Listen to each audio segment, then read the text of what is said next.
Hey everyone, स्वागत करता हूं आप सबका एक बार फिर से बिहार बोर्ड के number 1 channel Bihar board study पे। जी दोस्तों, यानी आज के क्लास में हम लोग कवर करेंगे 12th हिंदी 100 मार्क्स के चैप्टर 2 को कवर करेंगे, जिसका नाम है अर्धनारी ईश्वर।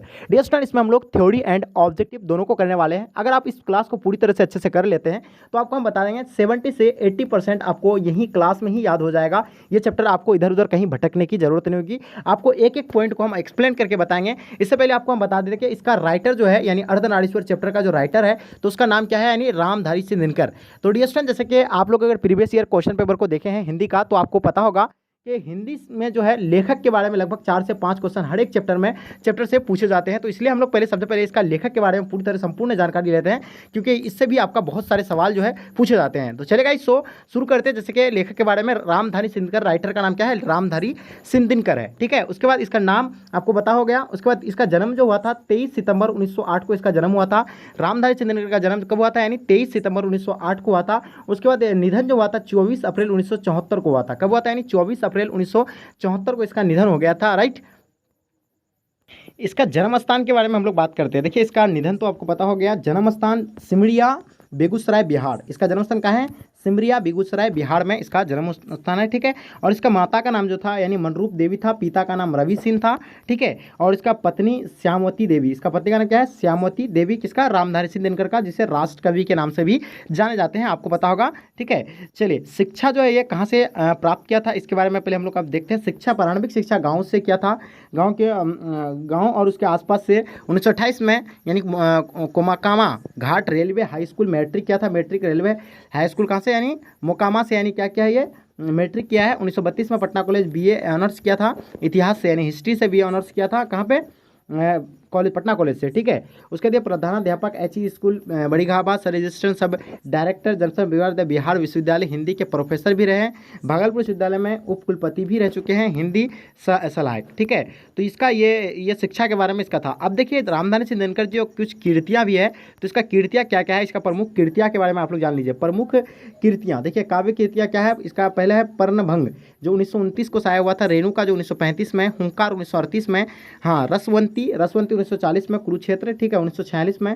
ये सारा इसका जो है सारा यानी कीर्तियाँ जो है ये शाया हुआ है। ये सारा कीर्तियाँ आप अच्छे से देख लीजिए, अच्छे से नोट कर लीजिए। राइट, चलिए हम लोग फिर आगे देखते हैं इसके बारे में और देखते हैं कि इसको कौन कौन सा पुरस्कार से सम्मानित किया गया है। जैसे कि आपको पता होगा कि यही एक राष्ट्र कवि की उपाधि जो है सबको नहीं मिलता है, लेकिन रामधारी सिंह दिनकर जो सबसे पहले राष्ट्र कवि की यानी उपाधि मिला था। ठीक है, पुरस्कार एवं सम्मान कौन कौन सा इसको सम्मान दिया गया था।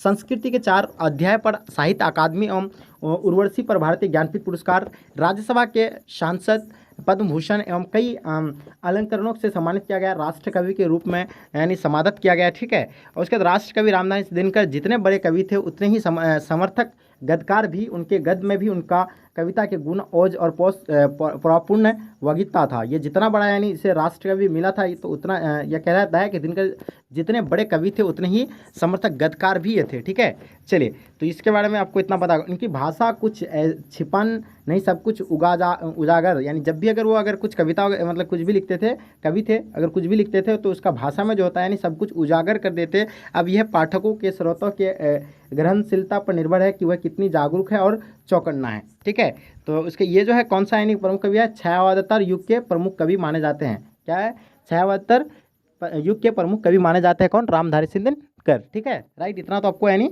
इसके बारे में पता हो गया होगा। ठीक है, चलिए, इसके बाद इस चैप्टर में जो हम लोग यानी पार्ट 1 कवर कर रहे हैं, अभी हम लोग पार्ट 1, ठीक है, पार्ट 1 हम लोग कवर कर रहे हैं। पार्ट 1 में जो है राष्ट्र कवि जो है, कवि के बारे में हम लोग जानने के बाद उसका ऑब्जेक्टिव क्वेश्चन को कवर करेंगे। जितने सारे मोस्ट इंपॉर्टेंट ऑब्जेक्टिव है जो आपके बोर्ड एग्जाम में पूछे जाते हैं, उन्हीं को यानी इस पार्ट में हम लोग यानी कवर करेंगे। नेक्स्ट पार्ट में आपको यानी जो अर्धनारी ईश्वर है उससे रिलेटेड आपको हम बताएंगे, फिर उसका ऑब्जेक्टिव आपको सारा कवर करवाएंगे। तो डियर स्टूडेंट, आप लोग एक बार अपने दोस्तों को जम करके शेयर कर दो जो बच्चे अभी तक चैनल को सब्सक्राइब नहीं किए हैं। चलिए, तो देखिए, इसका फर्स्ट क्वेश्चन जो है क्या कहलाता है, इसमें ध्यान से देखिएगा कि किस रचनाकार की पंक्तियां हैं कि नाड़ी सौपन है और नाड़ी सुगंध है, नाड़ी पुरुष की बाह पर झुलती हुई जूही की माला है। ये किसने कहा था, प्रेमचंद्र, मोहन राकेश, अजय जी, आपका रामधारी सिंह दिनकर। तो ये जो कहा गया था यानी रामधारी सिंह दिनकर के द्वारा कहा गया है, यानी ऑप्शन आपका D will be the right answer हो जाएंगे। नेक्स्ट क्वेश्चन आपके स्क्रीन पे, ज्ञानपीठ पुरस्कार से सम्मानित रचना कौन सा है, यानी ज्ञानपीठ पुरस्कार से सम्मानित रचना जो है कौन सा, यानी उर्वशी है, रेणुका या कुरुक्षेत्र, इनमें से कोई नहीं। तो इसका आंसर आपका हो जाएगा यानी इसका कुरुक्षेत्र राइट आंसर हो, सॉरी, इसका आंसर हो जाएगा यानी उर्वशी राइट आंसर हो जाएगा, option A will be the right answer हो जाएंगे। नेक्स्ट क्वेश्चन आपके स्क्रीन पे, युद्ध और शांति की समस्या पर लिखी गई काव्य कृति कौन सा है? कुरुक्षेत्र है, या आपका यानी रसिमर्थी है, या आपका परशुराम की प्रतीक्षा है, या इनमें से सभी? तो डियर स्टूडेंट्स, का आंसर आपका हो जाएगा यानी कुरुक्षेत्र, यानी ऑप्शन आपका A will be the right answer हो जाएंगे। नेक्स्ट क्वेश्चन, अर्धनारीश्वर का किस विधा से संबंधित है? यानी अर्धनारीश्वर का किसी विधा से जो है संबंधित है? ये निबंध है, कहानी है, एकांकी है, आपका व्यंग्य है? तो आपको पता होना चाहिए ये निबंध है। अर्धनारीश्वर क्या है? एक निबंध है। इसका आंसर आपका ऑप्शन ए राइट आंसर हो जाएंगे। चलिए नेक्स्ट क्वेश्चन आपके स्क्रीन पे, क्वेश्चन नंबर 5, अर्धनारीश्वर शीर्षक निबंध के निबंधकार का नाम बताइए। बहुत ही वीवीआई क्वेश्चन है, ये सारे क्वेश्चन को आपको नहीं छोड़ना है, ठीक है। तो अर्धनारीश्वर शीर्षक निबंध के निबंधकार का नाम क्या है? रामधारी सिंह है, मैथिलीन शर्म गुप्त है, आपका सुमित्रानंद पंत है, आपका जगदीश चंद्र माथुर है। तो डियर स्टूडेंट, 5 नंबर सवाल का आपको आंसर बताना है। इसका आंसर क्या हो जाएगा? तो बिल्कुल इसका आंसर आपका रामधारी सिंह हो जाएगा, यानी option A will be the right answer हो जाएंगे। नेक्स्ट क्वेश्चन आपके स्क्रीन पे, रामधारी सिंह का जन्म कब हुआ था? 22 सितंबर 1907 को, या 23 सितंबर 1908, या 24 सितंबर 1909, या 25 सितंबर 1910 को हुआ था? तो देखिए 6 नंबर सवाल का आपको आंसर बताना है। रामधारी सिंह का जन्म जो है वो कब हुआ था? आपको पता होगा। इसका आंसर आपका हो जाएगा 25 सितंबर 1910 को, यानी रामधारी सिंह 22 सितंबर 1907 को जो है बेगूसराय में इसका जन्म हुआ था, रामधारी सिंह का 22 सितंबर 1907 को, ठीक है। चलिए नेक्स्ट क्वेश्चन देखेंगे, क्वेश्चन नंबर 7 आपके स्क्रीन पे, रामधारी सिंह का निधन जो है ये कब हुआ है? तो निधन के बारे में अभी आपको हम बताएं, ठीक है। तो इसका निधन जो हुआ था यानी कब हुआ था? 24 अप्रैल 1974 को जो रामधारी सिंह का यानी निधन हुआ था, राइट। चलिए नेक्स्ट क्वेश्चन देखेंगे जो आपके स्क्रीन पे है, रामधारी सिंह का जन्म यानी कहाँ हुआ था? इटारसी मध्य प्रदेश में, ढाका बंगाल, लम्ही वाराणसी, आपका सिमरिया बेगूसराय बिहार? तो बताइए 8 नंबर सवाल का आपका आंसर क्या होगा? रामधारी सिंह का जन्म जो है ये कहाँ पे हुआ था? इसका आंसर आपका हो जाएगा सिमरिया बेगूसराय बिहार, यानी ऑप्शन आपका D will be the right answer हो जाएंगे, ठीक है। चलिए नेक्स्ट क्वेश्चन देखेंगे आपके स्क्रीन पे, दिनकर को किस गद्य पुस्तक पर साहित्य अकादमी पुरस्कार मिला था? यानी अर्धनारीश्वर की खोज, या शुद्ध कविता की, या संस्कृत की 4 अध्याय, या दिनकर की डायरी? तो इसका आंसर आपका हो जाएगा संस्कृत के 4 अध्याय, यानी ऑप्शन आपका C will be the right answer हो जाएंगे। नेक्स्ट क्वेश्चन आपके स्क्रीन पे, दिनकर को कौन सा पुरस्कार मिला था? पद्म भूषण मिला था, पद्म विभूषण, या पद्मश्री, या आपका पद? तो बताइए 10 नंबर क्वेश्चन का आपको आंसर बताना है, दिनकर को कौन सा पुरस्कार यानी मिला था? तो इसका आंसर आपका हो जाएगा यानी कौन सा होगा? यानी पद्म भूषण मिला था, यानी ऑप्शन आपका A will be the right answer हो जाएंगे। नेक्स्ट क्वेश्चन आपके स्क्रीन पे, क्वेश्चन नंबर 11, दिनकर की कविता का कौन सा यानी गुण नहीं था? यानी ओज गुण था, या मसरनता था, या आपका पौरुष था, या आपका प्रभावपूर्ण वगिमता है? तो बताइए 11 नंबर क्वेश्चन का आपका आंसर क्या हो जाएगा? तो डियर स्टूडेंट्स, इसका आंसर आपका हो जाएगा मसरनता, यानी ऑप्शन आपका B will be the right answer हो जाएंगे। नेक्स्ट क्वेश्चन, क्वेश्चन नंबर 12 आपके स्क्रीन पे, दिनकर किस युग के कवि थे?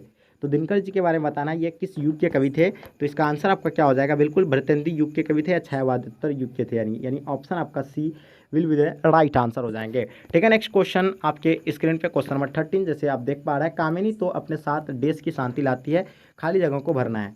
विश्रामणी, या आपका कामिनी, या आपका यामिनी, या आपका शायरी? तो बताइए 13 नंबर सवाल का आपको आंसर बताना है। कामिनी तो अपने साथ देश की शांति लाती है, खाली जगहों को भरना है। तो कामिनी तो अपने साथ यानी यामिनी को लाता है, यानी ऑप्शन आपका C will be the right answer हो जाएंगे। नेक्स्ट क्वेश्चन, क्वेश्चन नंबर 14 आपके स्क्रीन पे, जिस पुरुष में नारित्व नहीं है तो क्या है? पूर्ण है, या अपूर्ण है, या आपका अधूरा, या आपका अधूपूर्ण है? तो बताइए 14 नंबर क्वेश्चन का आपका आंसर क्या हो जाएगा? डियर स्टूडेंट्स, का आंसर आपका अपूर्ण हो जाएगा, यानी ऑप्शन आपका B will be the right answer हो जाएंगे, ठीक है। नेक्स्ट क्वेश्चन आपके स्क्रीन पे 15 नंबर क्वेश्चन, जैसे आप देख पा रहे हैं, अर्धनारीश्वर का क्या अर्थ है? आधा नारी है, पूरा नारी है, आधा पुरुष है, आपका अर्धनारीश्वर शंकर और पार्वती का कल्परूप है, जिसका आधांग पुरुष और का आधांग नारी का होता है। तो इसका आंसर बिल्कुल आपका ऑप्शन डी, यानी option D will be the right answer हो जाएगा। अर्धनारीश्वर शंकर पार्वती का कल्पित रूप है, जिसका आधा अंग पुरुष का और आधा अंग नारी का, ठीक है। चलिए नेक्स्ट क्वेश्चन आपके स्क्रीन पे, पुरुषों की मान्यता है कि नारी देश है, क्या है? आनंद की खान है, पूजनीय है, आपका नरक है, नरक में इनमें से कोई नहीं? तो देखिए पुरुष की मान्यता है कि नारी क्या है? ये आनंद की खान है, ठीक है। आनंद की खान माना जाता है किसको? यानी पुरुषों की, हाँ, नारी जो है क्या है? आनंद की खान है, यानी ऑप्शन आपका A will be the right answer हो जाएंगे। नेक्स्ट क्वेश्चन आपके स्क्रीन पे, क्वेश्चन नंबर 17, किसका कल्पित प्रूफ क्या है? शंकर और पार्वती है, राधा और कृष्ण है, राम और सीता, या इनमें से कोई नहीं? तो देखिए ये जो है शंकर और पार्वती का है, संकल्प रूप होता है इसका, ठीक है। यानी ऑप्शन आपका A will be the right answer हो जाएंगे। ठीक है, तो चलिए फिर आपको बता दें डियर स्टूडेंट कि इसमें जो है इस पार्ट में हम लोग 17 जो मोस्ट वीवीआई क्वेश्चन है जो आपके एग्जाम में पूछे जाएंगे उनको हम लोग कलेक्ट किया और उन्हीं को आपके सामने यानी प्रिपरेशन किया, आप लोगों को करवाए। तो यहीं से आपको लगभग सभी के सभी जो है एग्जाम में आपको देखने को मिलेंगे, तो इसलिए कोई भी बच्चे स्किप नहीं करेंगे। एक बार दोबारा फिर से एक बार जम करके अपने दोस्तों को शेयर कर दें। और साथ में आपको बता दें, अगर आप चाहते हैं कि हम घर बैठे अच्छे से बोर्ड एग्जाम की प्रिपरेशन करें और घर बैठे बिहार टॉपर बने, तो डियर स्टूडेंट बिल्कुल आप बन सकते हैं, क्योंकि आपके लिए लेकर के आए हैं बहुत बड़ा यानी सुनहरा अवसर, जो हम लोग यानी न्यू बैच स्टार्ट करने जा रहे हैं 2023 के एग्जाम के लिए। और बहुत सारे बैच अब तक यानी हम लोग का स्टार्ट भी हो गया, एक जो है स्टार्ट करने जा रहे हैं। अगर आप इस बैच में ज्वाइन होना चाहते हैं तो इसमें आपको बहुत तरह की सुविधा दी जाएगी, जिसमें all subject chapter wise notes दिया जाएगा, model paper, previous year question paper, practice set, weekly important question with answer दिया जाएगा, वीवीआई क्वेश्चन विद आंसर दिया जाएगा, उसके बाद ब्रिलियंट मॉडल पेपर सोल्यूशन करवाया जाएगा, वीकली टेस्ट होगा, मंथली टेस्ट होगा, चैप्टर वाइज क्विज टेस्ट होगा, स्पेशल एग्जाम टिप्स वगैरह, all subject chapter wise video lecture and कभी भी आप हमें कॉल मैसेज करके पूछ सकते हैं, हमेशा आपको यानी उसका सोल्यूशन मिलेगा। ठीक है, तो ये सारे चीज़ की आपको यानी सुविधा दिया जाएगा अगर आप इस बैच में ज्वाइन करना चाहते हैं। तो इस बैच को आप ज्वाइन कैसे कर सकते हैं, इसके लिए आपको क्या करना पड़ेगा, तो चलिए हम लोग इसके बारे में पहले जानते हैं।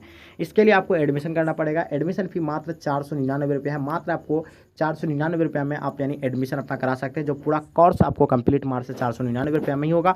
उसके बाद आपको इसके लिए सबसे पहले आपको बिहार बोर्ड स्टडी एप्लीकेशन को डाउनलोड करना पड़ेगा प्ले स्टोर से। ठीक है, डाउनलोड करने के बाद आप वहाँ से कोर्स में स्टोर में जाके कोर्स को यानी परचेज कर सकते हैं बहुत आसान तरीका से। अगर वहाँ से आप नहीं कर सकते हैं तो आप हमें यानी कॉल करके मैसेज करके आप ज्वाइन कर सकते हैं। इस नंबर पे आपको यानी पेटीएम या फ़ोनपे या गूगल पे या अकाउंट नंबर पे भेज करके आपको इस नंबर पे कॉल करना है।